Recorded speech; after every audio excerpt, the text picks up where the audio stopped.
सबको जय मसीह की। आप सबका स्वागत है एल एलियन बाइबल की शिक्षाओं में। मेरा सभी से अनुरोध है, कृपया करके आप इस वीडियो को देखना। यीशु मसीह ने कहा, शास्त्री फरीसियों के खमीर से बचो। और मेरा भी एक कहना है, जब आप इस वीडियो को देखना, और मैं कहता हूं कि डैनियल राज के खमीर से बचना है। आप इस वीडियो को कृपया करके ध्यान से देखना। मेरा ऐसा कोई भी मकसद नहीं है कि मैं किसी को छोटा करूं या बड़ा करूं। मुझे आप बहुत कम जानते हो, क्योंकि मैंने जितनी भी वीडियो बनाई है अधिकतर वो अपना चेहरा सामने नहीं लाया हूं, लेकिन मुझे अब आपके सामने आना पड़ रहा है। आप डैनियल राज के खमीर से बचना है, और इस विषय पर मैं कई वीडियो बनाने जा रहा हूं। आप चाहे वो डैनियल राज ग्रुप के हों, चाहे वो डैनियल राज के ग्रुप के हों, चाहे वो प्रभु यीशु मसीह के प्रेम करने वाले हों, तो मैं दोनों से ही कहता हूं, कृपया करके आप इस वचन को देखिए कि दोष लगाना क्या होता है और सुधारना क्या होता है। मैं किसी के ऊपर दोष नहीं लगा रहा हूं, लेकिन जो परमेश्वर के वचन में है उतना ही बोलना है। देखो, जो कोई परमेश्वर के वचन से ज्यादा करता है वो भी शैतान की ओर से है, और वचन से कम करता है, यानी कि वचन से हटा देता है उस वचन को, आयत को, वो भी शैतान की ओर से है। तो इन बातों को परखें और जानें। तो इब्रानियों 13 आयत 7 को मैं पढ़ता हूं। जो तुम्हारे अगुवे थे और जिन्होंने तुम्हें परमेश्वर का वचन सुनाया है, उन्हें स्मरण रखो और ध्यान से उनके चाल चलन का अंत देकर उनके विश्वास का अनुसरण करो। परमेश्वर का वचन स्पष्ट करता है प्रियो, कि जो कोई भी परमेश्वर के वचन को सुना रहा है उसको ध्यान से सुने और उसका अनुसरण करें, यानी कि उसको देखें और उसके चालो चलन और उसके उस सारी शिक्षा का बिल्कुल सही तरीके से अनुसरण करें, तब ही उसके पीछे चलें। बाइबल कहती है प्रत्येक आत्मा की प्रतीत नहीं करना है।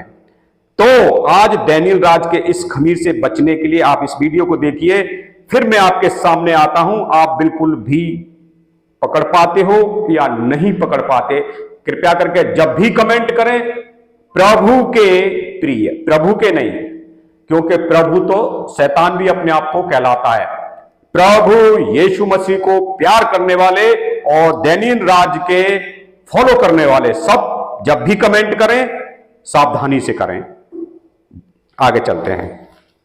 ट्रांसलेशन आपके बीच में रखा है, the day of the Lord. Okay, now ऐसा लिखा है, आपके बीच में रख दूं, ऐसा लिखा है कि बाइबल के इतिहास को लिखते वक्त एक बात पर बहुत जोर दिया गया था, और वो जोर दिया गया था इस शब्द पर। लिखा है प्रभु का दिन, the day of the Lord. इतिहास को लिखते वक्त, बाइबल की इतिहास को लिखते वक्त किस किस ने लिखा है, वो कौन कौन लोग हैं, एक एक कर कर आपके बीच में रखूंगा।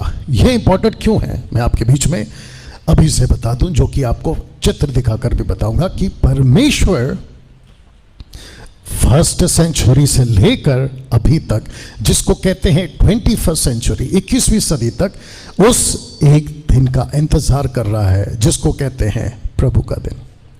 और जिस दिन प्रभु का दिन आएगा, लिखा है कि वो दिन पृथ्वी का आखिरी दिन होगा। आप इस प्रचार के विषय में कृपया करके ध्यान से आगे देखना चाहते हो तो और देखिए, क्योंकि जब प्रभु यीशु मसीह आएंगे तो पृथ्वी का क्या नाश हो जाएगा या पृथ्वी समाप्त हो जाएगी, ऐसा कुछ है जैसा दानियल राज ने अभी बताया कि पृथ्वी क्या हो जाएगी, समाप्त हो जाएगी। क्या बाइबल ऐसे बताती है? बिल्कुल नहीं बताती प्रियो। आप दानियल राज के खमीर से सावधान रहिए। मैं आपको बताता हूं कि जब यीशु मसीह आएंगे, 1000 वर्ष का राज्य है यीशु, फिर इसके बाद शैतान को खोला जाएगा, फिर इसके बाद शैतान को फिर पकड़ा जाएगा, तब कुछ होगा। और लेकिन दानियल राज क्या कहता है कि जैसे ही यीशु मसीह आएंगे तो पृथ्वी का समाप्त हो जाएगा। इस खमीर को आप पकड़ पाओगे? बिल्कुल भी नहीं पकड़ पाओगे। अगर आप विश्वास न करें तो आगे देख लीजिए ये क्या बोलता है। कर सकते हैं डैनियल भाई, ऐसा कैसे हो सकता है? जिसको हम 2000 साल से देखते आ रहे हैं, सब कुछ ठीक चल रहा है, तो अचानक से क्या उस दिन जिसको कहते हैं प्रभु का दिन, तो क्या वो दिन, उस दिन पृथ्वी रुक जाएगी? जी हां, पृथ्वी रुक जाएगी। आपको पता है क्यों? जिसको हम विश्व कहते हैं, जिसको हम अर्थ कहते हैं, पृथ्वी कहते हैं, और जहां पे 24/7 इंसान, 800 करोड़ का आबादी वाला इंसान 24/7 चल रहा है, काम कर रहा है, सो रहा है, खा रहा है, आ रहा है, जा रहा है, एक दिन रुक जाएगा। क्या यह पॉसिबल है? जी हाँ, ये पॉसिबल है। डैनियल भाई थोड़ा मदद करिए। कर देता हूं, क्योंकि आज आपके बीच में उसी सोच के साथ मैं आया हूं। बस चाहता हूं कि फोकस करें।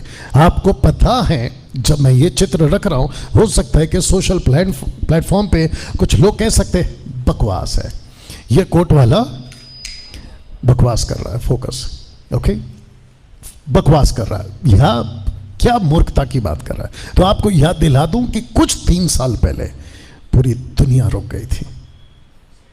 आपको याद दिला दूं कि कुछ 3 साल पहले पूरी दुनिया रुक गई थी। आपको याद दिला दूं कि कुछ 3 साल पहले पूरी दुनिया रुक गई थी। दानियल राज ने बोला है कि कुछ 3 साल पहले पृथ्वी रुक गई थी।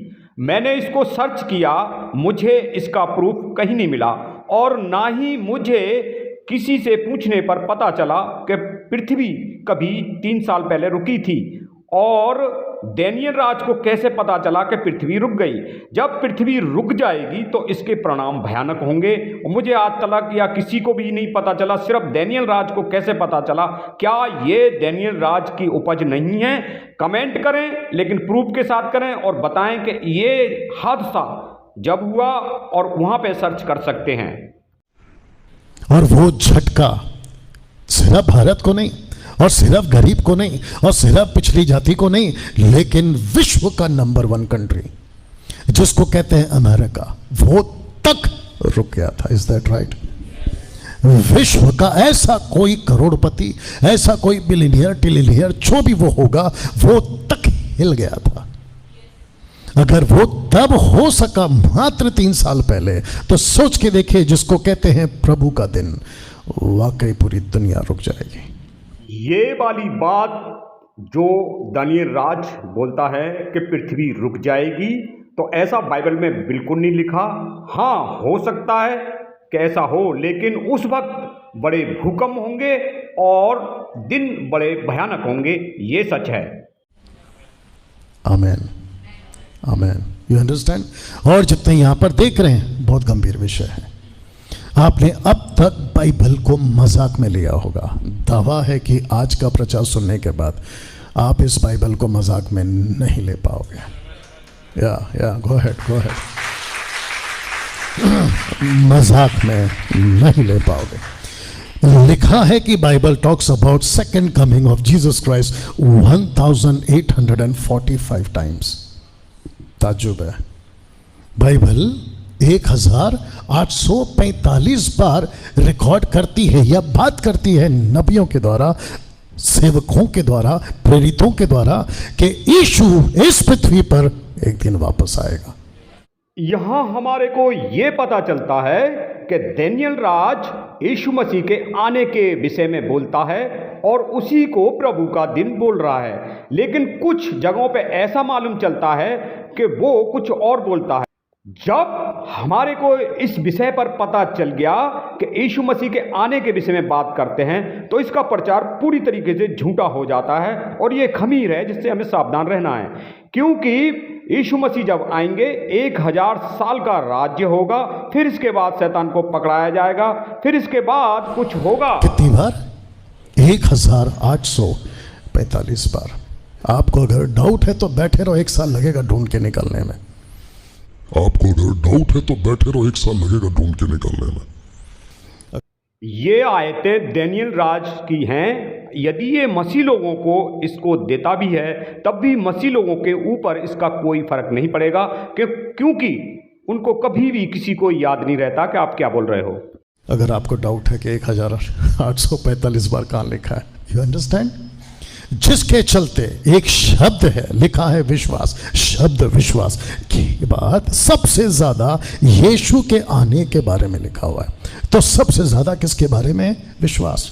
उसके बाद अगर किसी के बारे में लिखा है जो सबसे ज्यादा है, और वो है the day of the Lord, जिसका अर्थ होता है second coming of Jesus Christ. आपको घमंड है? होना चाहिए। आपको गर्व है? होना चाहिए। क्योंकि आप लकड़ी की आराधना नहीं कर रहे, पत्थर की आराधना नहीं कर रहे, जमीन आसमान की आराधना, जीव जंतु इंसान की आराधना नहीं कर रहे, बल्कि उसकी कर रहे हैं जिसने सब कुछ को बनाया। जी जी जी जी। तो जिसके चलते, जिसको कहते हैं the day of the Lord. और जब मैं इसकी स्लाइड्स को तैयार कर रहा था, आप जो हमारी फैमिली है उसको पूछ सकते हैं मैं सोता कब था, उठता कब था, क्या करता था। जिसके चलते मैंने खूब एडवर्टाइजमेंट किया कि आज के दिन और यस्टरडे सैटरडे के दिन इसको मैं ज़रूर आपके बीच में बात करूंगा। 28 times in old testament and new testament loudly spoken by profits and apostles about the day of the Lord. आप देख सकते हैं, जिसका हिंदी ट्रांसलेशन रखा है प्रभु का दिन। यहाँ तक ठीक है? 28 times Old Testament, New Testament, loudly spoken by prophets and apostles। ये prophets जिसके आपको चित्र दिखाई दे रहा है, लिखा है holy prophets, क्योंकि the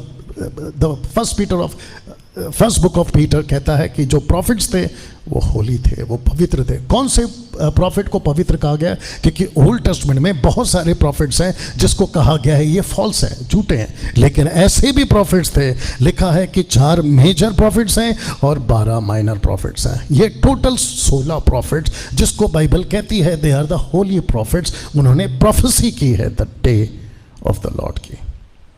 मजाक था? नहीं। यूं ही था? नहीं। साथ ही साथ 12 apostles and apostle Paul, total 13 apostles ने यीशु के उस दिन का जिक्र किया है। एक साथ बोल दे, जिसको कहते हैं the day of the Lord, जिसको कहते हैं हिंदी में प्रभु का दिन।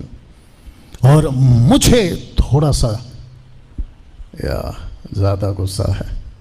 गुस्सा इस बात का है कि यीशु का ऐसा एक विषय जिसको बहुत बोलना चाहिए था, जिसको कहते हैं the day of the Lord, उसको इतना क्यों नहीं बोला जा रहा है?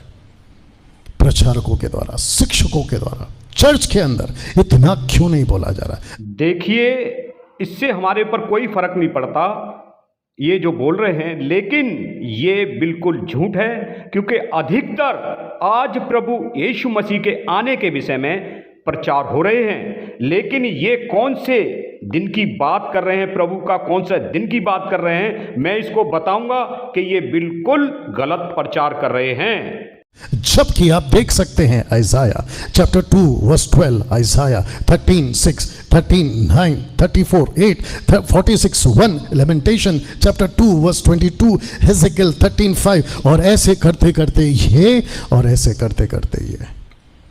अब आप सोच के देखिए कि इतने सारे लोगों ने आपकी बाइबल, जिसको अब आप सोच के देखिए कि इतने सारे लोगों ने आपकी बाइबल, जिसको कहते हैं प्रभु का बाइबल, प्रभु का वचन, द वर्ड ऑफ गॉड, जिसके अंदर इतनी बार लिखा है the day of the Lord, उसको क्यों नहीं बोला गया? और एक व्यक्ति जिसने बड़े जोरों से बोला है, आपके बीच में रखने जा रहा हूं। 2 पीटर चैप्टर 3 वर्स 10 में वो कहता है कि प्रभु का दिन, उस दिन, जोर से पढ़ सकते हैं, लिखा है कि उस दिन आकाश बड़ी हड़हड़ाहट के शब्द से जाता रहेगा, तत्व बहुत तप्त होकर पिघल जाएंगे और पृथ्वी और उस पर के काम जल जाएंगे। आपका आवाज बुलंद चाहिए नेक्स्ट टाइम। इसका अर्थ क्या है? डैनियल राज ने कहा इसका अर्थ क्या है इस आयत का, लेकिन मैं कहता हूं डैनियल राज से ये बिल्कुल नहीं होगा कि इसका अर्थ बता सके। डैनियल राज को नहीं पता इसका अर्थ क्या है, क्योंकि इसका भेद गंभीर है। पतरस कहता है दूसरा पत्र 3:10 में कि उस दिन जिसको कहते हैं, जोर से, प्रभु का दिन, जिसको कहते हैं प्रभु का दिन, कहता है कि आकाश बड़ी हड़हड़ाहट के साथ शब्द से जाता रहेगा, तत्व पिघल जाएगा, पृथ्वी के काम जल जाएंगे। तो सोच के देखिए, जिससे पूरी सरकार और जिससे पूरा किंगडम, अलग अलग शहर का, स्टेट्स का, कंट्रीज का, बिल्कुल शांत बैठा है इस बात को ना जानकर। चर्चेस इस बात को ना जानकर, 90% चर्चेस इन बातों को नहीं जानते। क्यों डैनियल भाई, क्यों? क्योंकि फुर्सत कहां है आशीषों से, फुर्सत कहां है ब्लेसिंग से, फुर्सत कहां है चंगाई छुटकारा से, फुर्सत कहां है कि अमेरिका का, ऑस्ट्रेलिया का, इसका उसका, कनाडा का वीजा दिला दो। किसको फुर्सत है कि आप अपना जीवन जी रहे हैं और यीशु के पास आते हैं? बीच में मैंने कहा था यीशु के पास भी आते हैं तो तब आते हैं जब उसके लिए उससे मतलब हो, आशीष की मतलब हो, चंगाई की मतलब हो, छुटकारा का मतलब हो। लेकिन कहता है बाइबल कि एक दिन ऐसा आएगा कि आकाश बड़े जोरों से हिला दिया जाएगा। यहां तक ठीक है? इसको कहते वक्त और इसको आप सुनते वक्त, और यहां जितने बैठे हैं, मैं चाहता हूं कि अगला स्लाइड बहुत ध्यान से पढ़ें और इसके ऊपर आप अपना रिस्पॉन्स दें, और वह यह है कि बहुत भारी पड़ने वाला है प्रभु का दिन मानव जाति पर। आप जब इसको सुन रहे हैं, मुझे नहीं पता क्या फील हो रहा है, लेकिन जब मैं इसको बना रहा था तो मैंने कहा कि बाप रे, अगर वो आ गया या अगर वो अभी हो गया, सबका ध्यान है, अगर वो अभी हो गया तो कैसे बचेगा कोई? लिखा है कि भारी पड़ने वाला है, मुंबई की भाषा में भारी पड़ने वाला है। पड़ोस वाली की तरफ हल्के से उसकी तरफ कोनी मार के उसको देखो और उसको सिर्फ इशारे से कहो, देखा ये वाला, ऐसा इशारा करते ना, देखा क्या, ऐसा वाला करिए उसको। यहां तक ठीक है? कुछ लोग हैं फेसबुक, यूट्यूब, सोशल प्लेटफॉर्म और आपस में मसीह के लोग भी कहते हैं कि है, एक साथ कर सकते हैं, है, ये सब नहीं होने वाला है, ये सब नहीं होने वाला। उनको ऐसा लगता है कि ये कोई चंदा मामा की कहानी है। उनको ऐसा लगता है कि अरे ये पादरी लोग बोलते रहते हैं, पहली बात तो मैं पादरी नहीं हूं। You understand? पीछे बच्चे सब ठीक हैं, पहली बात तो मैं पादरी नहीं हूं। You understand? पीछे बच्चे सब ठीक हैं, या ये सब ऐसे ही नहीं लिखा गया। तो जिसके चलते एक इशारा आपको मैं दिखा रहा हूं और मैं चाहता हूं कि अगर वो तब हुआ था तो ये भी जरूर होगा, पता नहीं कब, लेकिन होगा जरूर। You understand? और वो एक एग्जाम्पल ये रहा आपके बीच में। लिखा है कि सारी भविष्यवाणियां पूरी हो चुकी थी पहले आगमन की। ऐसा कहां है? आप देख सकते हो ऊपर चित्र, ये वाला, यहां पे चित्र देख सकते हैं और इस तरफ आप यीशु को देख सकते हैं जो जगत की रोशनी बनकर आया था, जिसको पहला दूसरा पत्रस 1 अध्याय वचन 19 कहता है वह एक दिया है। कौन? यीशु एक दिया है। और यही वजह से ये चित्र आपके बीच में रखा हूं कि सारी भविष्यवाणियां पूरी हो चुकी हैं पहले आगमन की। अगर पहले आगमन की तैयारी और प्रचार और जो भविष्यवाणियां उस वक्त में की जा रही थी, अगर वो पूरी हो चुकी है तो एक दिन यीशु पृथ्वी पर लौटेगा। अब यहां तक कोई सुन रहा होगा और समझ रहा होगा तो आपने देखा कि पिछले प्रचार में डैनियल राज ने क्या किया कि पृथ्वी समाप्त हो जाएगी जब प्रभु का दिन आएगा। लेकिन यहां क्या कहता है कि जब प्रभु आएगा, एक दिन जरूर आएगा, आमीन, यीशु जरूर आएंगे, सच है। लेकिन क्या कहता है? पृथ्वी पर आएगा, एक दिन यीशु पृथ्वी पर लौटेगा, ही विल कम बैक। तो एक दिन यीशु पृथ्वी पर लौटेगा, एक दिन यीशु पृथ्वी पर लौटेगा, ही विल कम बैक।